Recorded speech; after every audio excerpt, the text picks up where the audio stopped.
नमस्कार, आपके साथ हूं मैं राजीव शर्मा। बात देश की राजधानी दिल्ली की, जहां पर सर्दी की दस्तक से पहले गैस चैम्बर जैसे हालात बनते जा रहे हैं। PM10 और PM 2.5 बेकाबू होते जा रहे हैं और आलम यह है कि लोगों का जो सांसें हैं वो अब अटकने लगी हैं, लोगों का दम घुटने लगा है। देश की राजधानी दिल्ली की तस्वीरें हम आपको दिखा रहे हैं। जैसे सर्दी के दिन नजदीक आ रहे हैं, दिल्ली की हवा जहरीली होती जा रही है। दिल्ली NCR में गुरुवार की सुबह धुंध की एक मोटी परत देखने को मिली और दिल्ली की हवा काफी खराब पाई गई। ये खतरनाक स्थिति तब है जब दिल्ली के खराब होती आबो हवा पर नियंत्रण के लिए डीजल, पेट्रोल और केरोसिन तेल से चलने वाले जनरेटरों पर पाबंदी लगा दी गई है। हालांकि इस मुद्दे पर अब केंद्र बनाम दिल्ली सरकार भी होता दिख रहा है।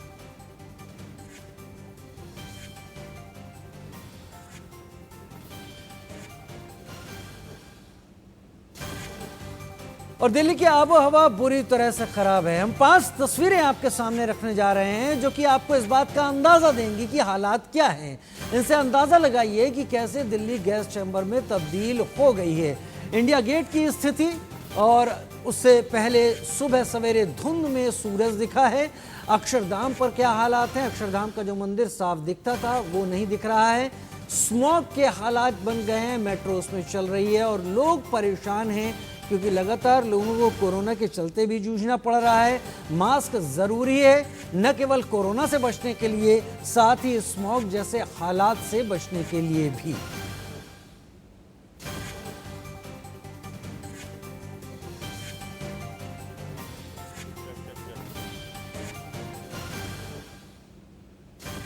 तो दिल्ली के प्रदूषण को लेकर केंद्र और दिल्ली सरकार में जंग छिड़ गई है। केंद्रीय मंत्री प्रकाश जावड़ेकर की माने तो दिल्ली के प्रदूषण के लिए पराली सिर्फ 4% जिम्मेदार है, जबकि 96% प्रदूषण स्थानीय कारकों की वजह से है। दिल्ली में प्रदूषण की स्थिति सर्दी के दिनों में हमेशा गंभीर होती है। हिमालय से आने वाली ठंड हवा, गंगा और अन्य नदियों से निकलने वाला मॉइस्चर, नॉर्थ इंडिया में जो धूल है वो धूल, इस सब कारणों से, और हवा नहीं बहना। दिल्ली का आकार कप प्लेट जैसा है, तो प्लेट जैसा होने के कारण जब हवा नहीं चलती है तो प्रदूषण जम जाता है। हमारे साथ हमारे 2 संवाददाता इस वक्त ज्यादा जानकारी के साथ जुड़ रहे हैं। हमारे साथ अरुण धांता जुड़ रहे हैं दिल्ली से और साथ ही जतिन गोस्वामी जुड़ रहे हैं गाजियाबाद से, जो कि दिल्ली NCR का ही हिस्सा है। सबसे पहले अरुण, आपसे पूछते हैं, जहां पर भी आप इस वक्त मौजूद हैं वहां पर हालात क्या हैं? सुबह से स्मॉग जैसे हालात दिख रहे हैं, लोग कोरोना की वजह से तो मास्क लगा ही रहे हैं, लेकिन स्मॉग भी कम परेशानी नहीं बन रहा है। क्या स्थिति है दिल्ली में इस वक्त? हवा की क्या स्थिति है, वातावरण की?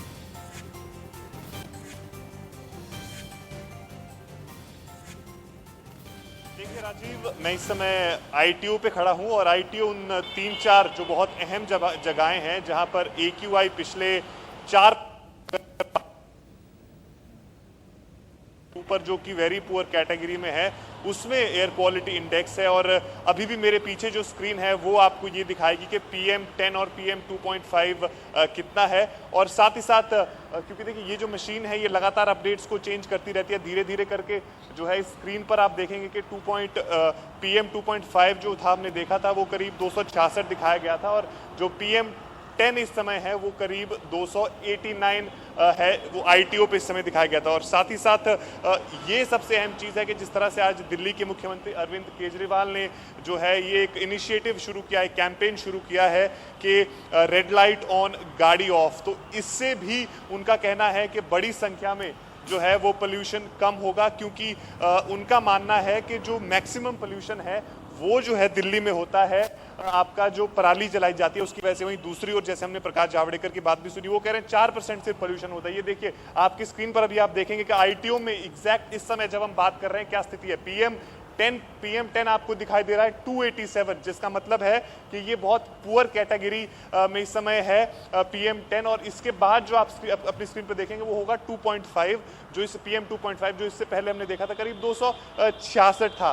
तो स्थिति जो है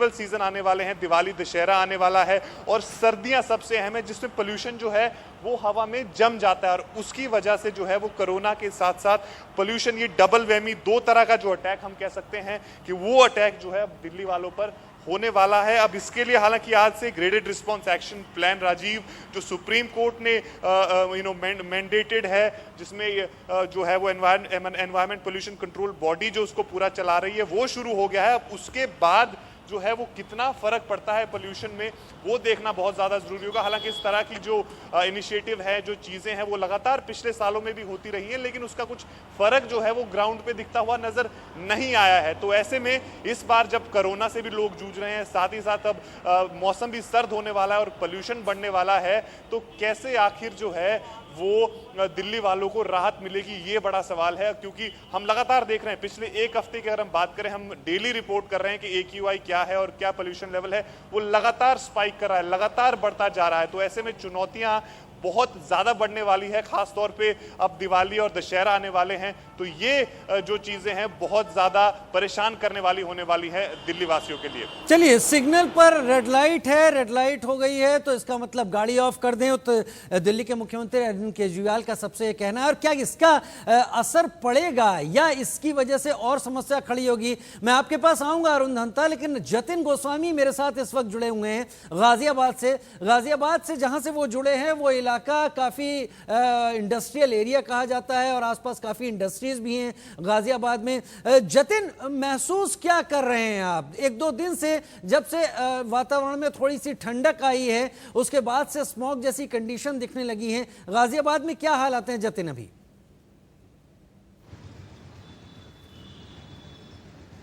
जी बिल्कुल, देखिए मैं तस्वीरें दिखाते हुए आपको बताता हूँ। मैं एक रेड लाइट पर मौजूद हूँ। आप सही कह रहे थे कि औद्योगिक इलाका है पास में यहाँ से, क्योंकि ये वैशाली वाला लिंक रोड है। और जो महसूस की बात आप कह रहे हैं, तो सांस लेना मुश्किल होने लगा है। बीते सालों में हमने लगातार रिपोर्ट किया है कि कैसे AQI जो है वो गाजियाबाद में 500 के करीब तक पहुंच गया था। हालांकि अभी वो 300 के पार है। ये भी खतरनाक स्थिति है और खतरनाक स्थिति की तरफ ये इशारा कर रही है कि अभी अगर प्रिकॉशनरी मेजर नहीं लिए गए तो बहुत स्थिति खराब हो सकती है। अब देखिए, रेड लाइट पर जो वाहन रुके हुए हैं, यहाँ दिल्ली के मुख्यमंत्री ने जो कहा है कि जो रेड लाइट है वहां पर वाहन जो इंजन है उसका बंद करने की अपील की। तो लोगों से हमने यहाँ बात भी की, वो भी इत्तेफाक रखते हैं कि हाँ, लोगों को भी अपना योगदान देना चाहिए पॉल्यूशन को रोकने में। अब जहाँ ग्रेडेड रिस्पॉन्स एक्शन प्लान की बात है तो वो भी लागू कर दिया गया है। जेनसेट जो है वो बंद करने के लिए पूरी तरह से कहा गया है। क्या लोग ऐसा आपको दिखे हैं? क्या लोग ऐसे दिखे हैं जतिन, जिन्होंने अपनी गाड़ी रेड लाइट पर बंद कर दी हो रेड लाइट होने की वजह से?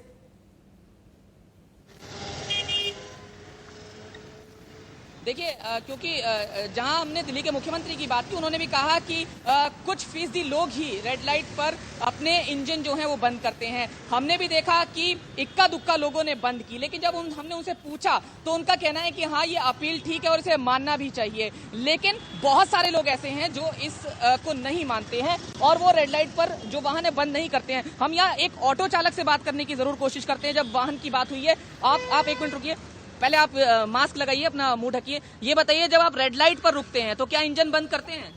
नहीं। लोगों को देखते हैं क्या इंजन बंद करते हैं? नहीं।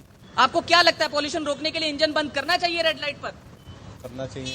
देखिए, लोग जब हम पूछते हैं तो जरूर कहते हैं कि इंजन बंद करना चाहिए। हालांकि जो ऑटोज होते हैं वो CNG से चलते हैं, लेकिन लोगों की राय जरूर आप तक पहुंचाना जरूरी है और देखना जरूरी है। आप देखिए, सामने जितने वाहन रुके हुए हैं ना, उन्होंने किसी ने इंजन बंद नहीं किया है, क्योंकि वो तुरंत निकलने की जल्दी में है। क्योंकि दिल्ली NCR की जो लाइफ है वो हम देखते हैं कि काफी जी समझ पा रहे हैं, दिल्ली NCR की जो लाइफ है वो इस सब के लिए जिम्मेदार हो सकती है, लेकिन असल जो परेशानी है वो आगे आने वाले 3 महीनों में होने वाली है और उसकी वजह से क्या इंजन बंद कर देने से वो एकदम हल हो जाएगा? अरुण धंता मेरे साथ जुड़े हैं। अरुण धंता, क्या इस पर किसी एक्सपर्ट से आपने बात की कि रेड लाइट का कितना वक्त हो कि वहां पर अगर हम अपनी गाड़ी बंद कर दें तो उससे वाकई असर पड़ेगा? कहीं ऐसा तो नहीं कि कम वक्त के लिए अगर गाड़ी बंद करते हैं और बाद में अगर सारे वाहन स्टार्ट करेंगे तो उस शुरुआती प्रक्रिया में कहीं ज्यादा प्रदूषण फैल जाएगा? क्या कोई किसी एक्सपर्ट से इसको लेकर आपने बात की?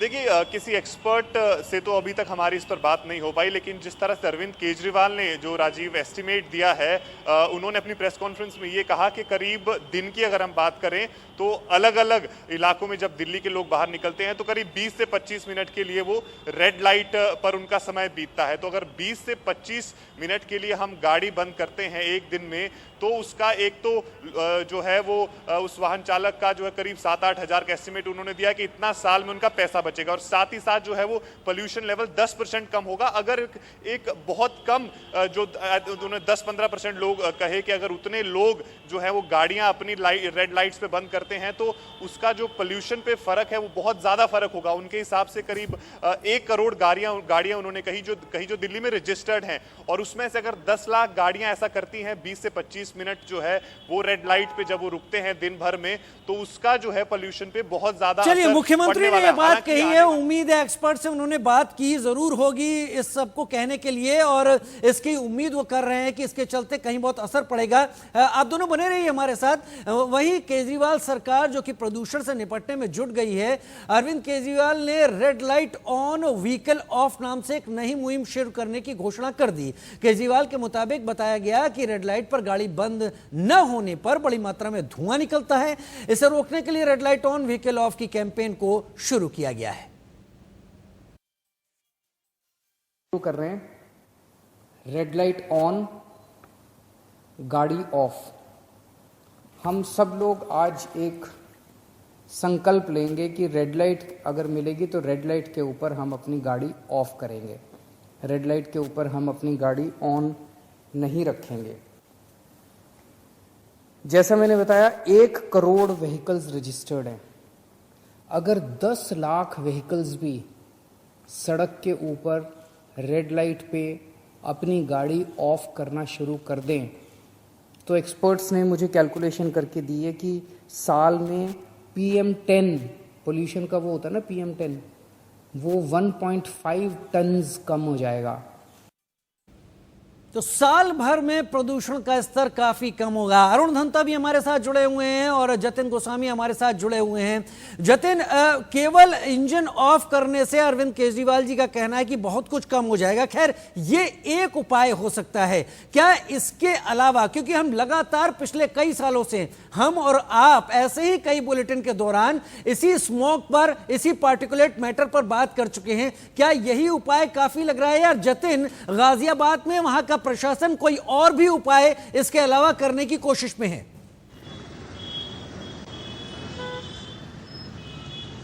देखिए, प्रशासन की बात करें तो प्रशासन इस बार हम देख रहे हैं कि पहले से प्रिकॉशन ले रहा है, अभी से उपाय शुरू कर दिए गए हैं। हम ये देखते थे एक बीते सालों में जब हमने और आपने बात की थी तो तब उपाय शुरू होते थे जब पानी सर के ऊपर से गुजर जाता था, और क्योंकि ऑड इवन फॉर्मूला दिल्ली में हमने देखा कि लागू हुआ, उसका असर भी एनसीआर पर पड़ा। जहां प्रशासन की एक और बात बता दूं कि पराली जलाने पर पूरी सख्ती की गई है। कल एक लेखपाल को भी इस मामले में निलंबित कर दिया गया है क्योंकि उसके इलाके में एक खेत में पराली जली थी। तो ये एक फर्क जरूर हो सकता है सख्ती का, और साथ ही साथ लोगों को थोड़ा सा देखना होगा, क्योंकि जहां बीते सालों में हमने देखा कि पटाखे बेचने तक पर रोक लगा दी गई थी, लेकिन दिवाली पर लोगों ने जमकर आतिशबाजी की थी। कोरोना काल है, ये बहुत जरूरी है, सामाजिक जिम्मेदारी है कि इस बार अगर इस तरह की कोई गाइडलाइन आती है तो उसका पूरा फॉलो लोगों को करना चाहिए। छुपकर या चोरी छुपे पटाखे चलाना या पटाखे खरीद लेना निश्चित तौर पर पूरे जो एनसीआर है उसको नुकसान पहुंचा सकता है। तो ऐसे तमाम उपाय हैं जो लोग भी कर सकते हैं।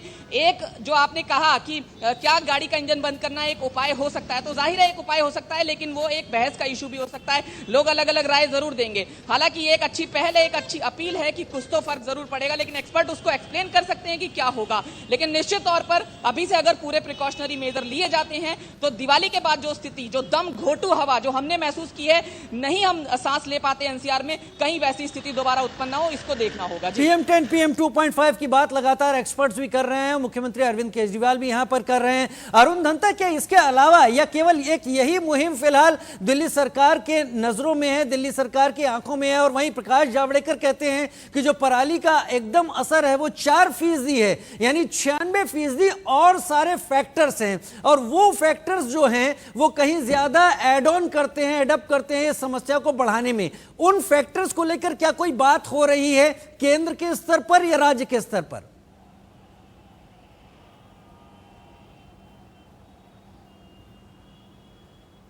देखिए राजीव, एक बात तो साफ है कि अभी जो है वो पोल्यूशन खराब होना शुरू हुआ है और पहली बार हम देख रहे हैं कि सरकारें थोड़ा सा प्रोएक्टिविज्म दिखा रही हैं कि हमें कैसे पोल्यूशन को रोकना है। अदरवाइज पिछले सालों आपको याद होगा जब हो जाती है उसके बाद जो है वो नेताओं के बयान आने शुरू हो जाते हैं। तो यहां पर सबसे पहले तो प्रकाश जावड़ेकर और अरविंद केजरीवाल दोनों की बातों में बहुत ज्यादा डिफरेंस है। एक तरफ प्रकाश जावड़ेकर का ये कहना है कि जो परालियां जल रही हैं पंजाब हरियाणा में उसका सिर्फ दिल्ली में 4% असर होता है और उसके अलावा जो वाहनों का प्रदूषण है या जो डिमोलिशन है या जो कंस्ट्रक्शन का काम चल रहा है, डीजल जेनसेट है, इनसे जो है वो ज्यादा पोल्यूशन होता है। वहीं दूसरी ओर केजरीवाल का ये कहना है कि पराली से जो है वो मैक्सिमम पोल्यूशन होता है। उन्होंने एक रिपोर्ट भी साइट की जो पिछली बार बताई गई थी एनवायरमेंट पोल्यूशन कंट्रोल बोर्ड के द्वारा कि 44% जो है वो पराली से पोल्यूशन होता है और बाकी जो फैक्टर्स हैं वो उसके बाद आते हैं। लेकिन सबसे अहम चीज ये है अभी तक हम